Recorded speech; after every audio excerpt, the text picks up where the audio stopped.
Live God in our hearts forever. Hi friends, I am Martin. இன்னைக்கு நம்ம இந்த கிளாஸில் சிம்பிள் ப்ரெசன்ட் டென்ஸில் அமைக்கிற சென்டென்ஸுக்கு எவ்வாறாக எஸ் ஆர் நோ கொஸ்டின் தயாரிக்கலாம் அல்லது எவ்வாறாக எஸ் ஆர் நோ கொஸ்டின் தயாரிக்கப்படுகிறது அப்படிங்கிறத தான் நம்ம பார்க்க போகிறோம். வாங்க பார்ப்போம்.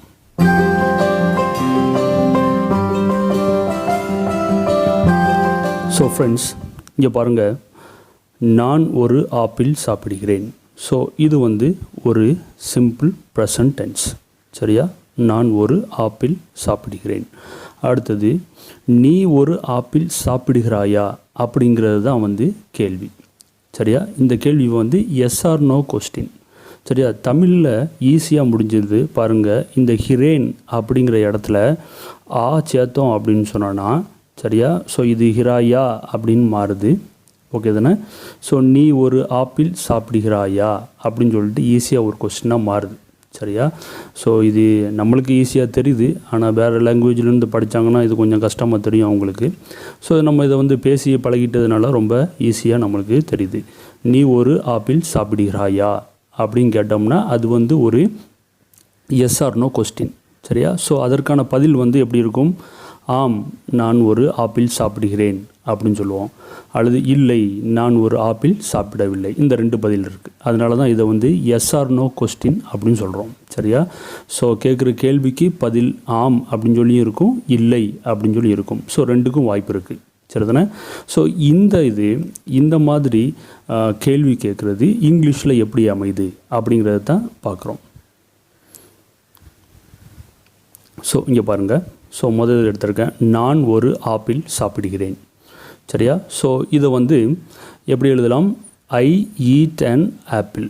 சரிதானே? ஸோ ஃபஸ்ட்டு சப்ஜெக்ட், ரெண்டாவது வெர்பு, அதுக்கப்புறம் மீதி உள்ளது. ஓகேயா? ஸோ சப்ஜெக்ட், வெர்பு, மீதி உள்ளது இருக்குது.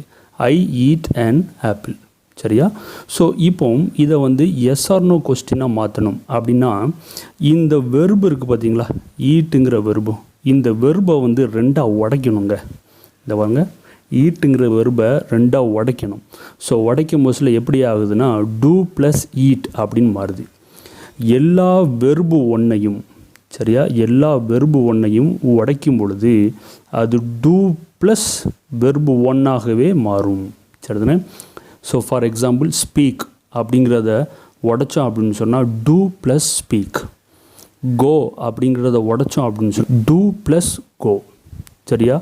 வாக் அப்படிங்கிறத உடைச்சோம் அப்படின்னு சொன்னால் டூ ப்ளஸ் வாக். அப்படி உடைக்கலாம். ஸோ இதை எப்போ உடைக்கிறோம்? இந்த கேள்வியாக மாற்றுறதுக்கு இதை நிச்சயம் உடைக்கிறோம். ஸோ எப்போம்லாம் வெர்பை பயன்படுத்தி நம்ம கேள்வி கேட்க போகிறோமோ அங்கெல்லாம் என்ன செய்யணும்? இதை உடைக்கணும். ஸோ அந்த வெர்பை டூ ப்ளஸ் ஈட் அப்படின்னு சொல்லிட்டு உடைச்சிட்டு இந்த சப்ஜெக்டை கொண்டு ரெண்டுக்கும் நடுவில் போடணும். சரிங்களா? ஸோ நமக்கு ஒரு கொஸ்டின், ஒரு சென்டென்ஸை கேள்வியாக மாற்றணும் அப்படின்னு சொன்னால் நமக்கு தேவையானது இந்த வெர்பு தான். வெர்பை ரெண்டாக உடைக்கணும். உடைச்சிட்டு இந்த சப்ஜெக்டை ரெண்டுக்கும் நடுவில் கொண்டு வந்துடணும். ஓகேயா?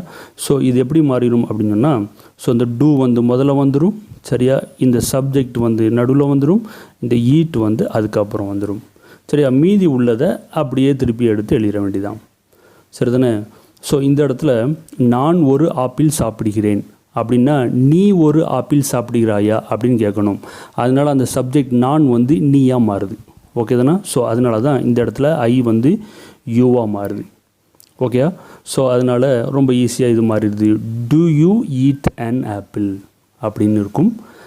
ஸோ நீ ஒரு ஆப்பிள் சாப்பிடுகிறாயா அப்படிங்கிற கேள்வி இங்கிலீஷில் எப்படி கேட்கப்படணும் அப்படின்னு சொன்னால் do you eat an apple. Okay தானே ஃப்ரெண்ட்ஸ்? ஸோ கண்டிப்பாக உங்களுக்கு புரிஞ்சிருக்கும்னு நினைக்கிறேன். ஸோ அடுத்ததை பாருங்கள். ஸோ அப்போ இதுக்கான பதில், சரியா? So do you eat an apple அப்படின்னு சொல்லி கேட்டாச்சு. ஸோ அப்படின்னு என்ன அர்த்தம்? நீ ஒரு ஆப்பிள் சாப்பிடுகிறாயா அப்படின்னு அர்த்தம். ஸோ இதற்கான பதில் எப்படி இருக்கும்? Yes, I eat an apple. சரியா? ஸோ ரொம்ப சிம்பிள். அந்த முன்னாடி இருக்கிற அந்த ஈட் இருக்குல்ல, ஐ ஈட் அன் ஆப்பிள்னு இருக்குல்ல, அதில் இதுக்கு முன்னாடி எஸ் சேர்த்துட்டோம் அப்படின்னா yes, I eat an apple. பதில் ஆமாம், நான் ஒரு ஆப்பிள் சாப்பிடுகிறேன். சரியா. நோ அப்படின்னு சொன்னீங்கன்னா அங்கே பாருங்கள் மறுபடியும் எப்படி போடணும் அப்படின்னா, நோன்னு சொல்லிட்டு பதில் சொன்னீங்க அப்படின்னு சொன்னால் அந்த வெர்பை வந்து அந்த ஈட்டுங்கிற வெர்பு இருக்குல்ல இதை உடச்சி தான் போடணும். உடச்சி ரெண்டுக்கு நடுவில் நாட்டு சேர்க்கணும். நாட்டு சேர்த்து அந்த சென்டென்ஸ் எழுதணும். ஸோ இது yes I eat an apple அப்படின்னு இருக்குது. ஸோ இதில் நோ போட்டிங்கன்னா நோ ஐ இந்த ஈட்டு வந்து உடைக்கப்படணும். No I do not eat an apple அப்படின்னு எழுதணும். சரியா. ஸோ நோ நாட் இந்த ரெண்டுமே வரணும். நோ வரணும், நாட்டும் வரணும். ஸோ தமிழில் எப்படி இருக்குதான் இருக்குது பாருங்கள். இல்லை, நான் ஒரு ஆப்பிள் சாப்பிடவில்லை. ரெண்டு இல்லை இருக்குதா. ஸோ அதே மாதிரி தான் இங்கேயும் இல்லை, இந்த இல்லை இங்கே வந்துடுது. சரியா. வெறுபோடு சேர்ந்து தான் இங்கே வில்லைன்னு இருக்குது. அதான் அது வெறுப்புக்கு உள்ளுக்குள்ளேயே இந்த நாட்டும் வந்துடுது. ஓகே தானே. ஸோ நீங்கள் வந்து நோவில் பதில் சொல்லணும் அப்படின்னு சொன்னால் வெறுபை உடச்சி வெறுப்புக்கு நடுவில் நாட்டை பயன்படுத்தி அந்த சென்டென்ஸை சொல்லணும். ஓகே தானே ஃப்ரெண்ட்ஸ். ஸோ உங்களுக்கு புரிஞ்சிருக்கும்னு நினைக்கிறேன். சரியா. ஸோ ஈட்டுங்கிற வெறுப்பு இருக்குது, அதை வந்து ரெண்டாக உடைக்கணும். சரியா. ஸோ இப்போ இதே மாதிரி தான் மற்ற எல்லாத்துக்குமே. ஸோ இதே மாதிரி தான் ஐ வந்தாலும் வி வந்தாலும் யூ வந்தாலும் தே வந்தாலும் எல்லாத்துக்குமே ஈட் அண்ட் ஆப்பிள் தான். சரிதானே. ஸோ இந்த ஹீ ஷீ இட் அடுத்தது பார்ப்போம். சரியா. So I we you they இந்த மூணுக்குமே வந்து ஈட் அண்ட் ஆப்பிள் தான். சரியா. அதனால் அந்த ஈட்டுங்கிற வெர்பு வந்து ரெண்டாக உடையுது. டூ ப்ளஸ் ஈட்டுன்னு சொல்லிட்டு ஸோ உடச்சி அந்த டூ வந்து இங்கே வந்துடணும், ஈட்டு வந்து இங்கே வந்துடணும். ரெண்டுக்கு நடுவில் இந்த சப்ஜெக்ட் எல்லாம் வந்துடணும். ஸோ அப்போ do I eat an apple, நான் ஒரு ஆப்பிள் சாப்பிடுகிறேனா அப்படின்னு ஒரு கேள்வி கேட்கலாம். ஸோ நான் ஒரு ஆப்பிள் சாப்பிடுகிறேனா, ஆமாம் நான் ஒரு ஆப்பிள் சாப்பிடுகிறேன் அப்படின்னு பதில் சொல்லலாம். சரியா. Do we eat an apple, yes we eat an apple. அல்லது no we do not eat an apple. சரியா. Do you eat an apple, yes you eat an apple. அல்லது no you do not eat an apple. So இந்த you வந்து பன்மை. சரியா. You நீங்கள். சரியா. So நீங்கள் ஆப்பிள் சாப்பிடுகிறீர்களா, ஆமாம் நாங்கள் ஆப்பிள் சாப்பிடுகிறோம். அல்லது இல்லை நாங்கள் ஆப்பிள் சாப்பிடவில்லை. சரியா. Do they eat an apple, yes they eat an apple. No they do not eat an apple. சரியா. ஸோ அல்லது ரெண்டு பேர் வந்துச்சுன்னா ராஜா அண்ட் ராணி அப்படிங்கிற முஸ்ல அது பன்மையாயிருது. சரியா. ஸோ அதனால் அது தேன்னு எடுத்துக்கிறணும். அதனால் do Raja and Rani eat an apple, yes Raja and Rani eat an apple. அல்லது no Raja and Rani do not eat an apple அப்படின்னு மாறிடும். ஓகே தானே ஃப்ரெண்ட்ஸ். ஸோ இது வந்து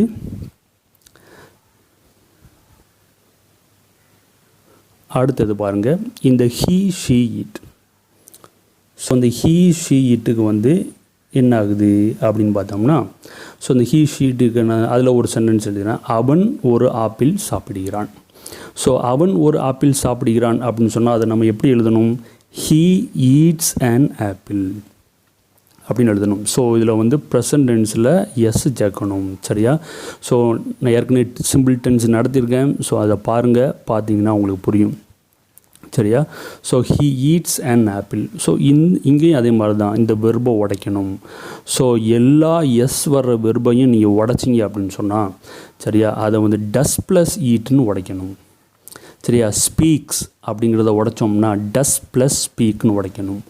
வாக்ஸ் அப்படிங்கிறத உடைச்சோம்னா டஸ் ப்ளஸ் வாக்னு உடைக்கணும். ரைட்ஸ் அப்படிங்கிறத உடைக்கணும்னா டஸ் ப்ளஸ் ரைட் அப்படின்னு உடைக்கணும்.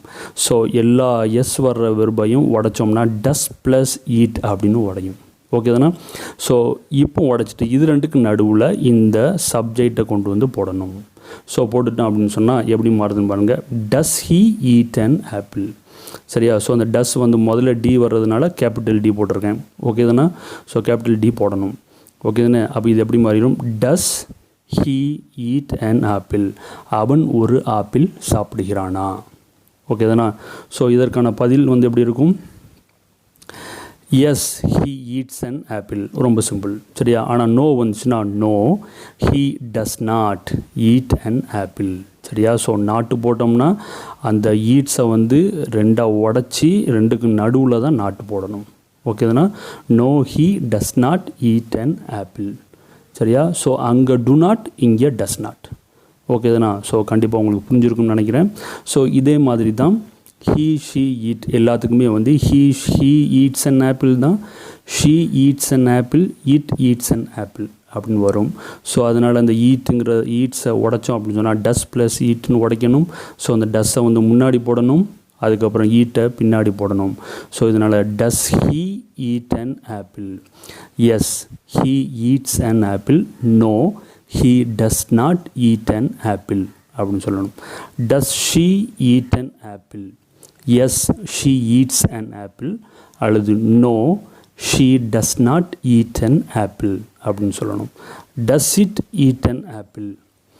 S, it eats an apple. No, it does not eat an apple. Does Rajesh eat an apple? Yes, Rajesh eats an apple. No, Rajesh does not eat an apple. So does Rani eat an apple? Yes, Rani eats an apple. No, Rani does not eat an apple. Okay friends, so ரொம்ப simple. So நீங்கள் வந்து கண்டிப்பாக புரிஞ்சிருக்கும்னு நினைக்கிறேன். சரியா? இந்த இது so இதே மாதிரி இன்னும் நிறைய வெர்பு. சரியா? ஸோ வெர்பெலாம் நம்ம நிறைய நடத்தியிருக்கோம். ஸோ அங்கேருந்து நிறைய வெர்பு எடுக்கலாம். ஸோ அந்த வெர்பு எடுத்து மற்ற வெர்ப்ஸ் எல்லாத்துக்கும் இதே மாதிரி சென்டென்ஸ் அமைச்சு ஸோ அதில் வந்து நீங்கள் எஸ் ஆர் நோ கொஸ்டின் உருவாக்கி செக் பண்ணி பாருங்கள். ஸோ உங்களுக்கு பயனுள்ளதாக இருக்கும். சரியா? ஸோ உங்களுக்கு இது பிடிச்சிருந்துச்சி அப்படின்னு சொன்னால் லைக் பண்ணுங்கள். ஸோ உங்களுக்கு பிடிச்சிருந்துச்சின்னா கமெண்ட்டில் அதை பற்றி சொல்லுங்கள். ஸோ புரியலைன்னாலும் கமெண்ட்டில் சொல்லுங்கள். உங்களுக்கு வேறு ஏதாவது நடத்தணும் அப்படின்னு சொன்னால் அதையும் சொல்லுங்கள். சரியா? ஸோ தொடர்ந்து நான் வரிசையாக நடத்திக்கிட்டே வர்றேன். ஸோ உங்கள் ஃப்ரெண்ட்ஸ் எல்லாருக்கும் ஷேர் பண்ணுங்கள். இது வரைக்கும் நம்ம சேனலை சப்ஸ்கிரைப் பண்ணாதவங்க சப்ஸ்கிரைப் பண்ணுங்கள். Thank you very much. Leave God in our hearts forever.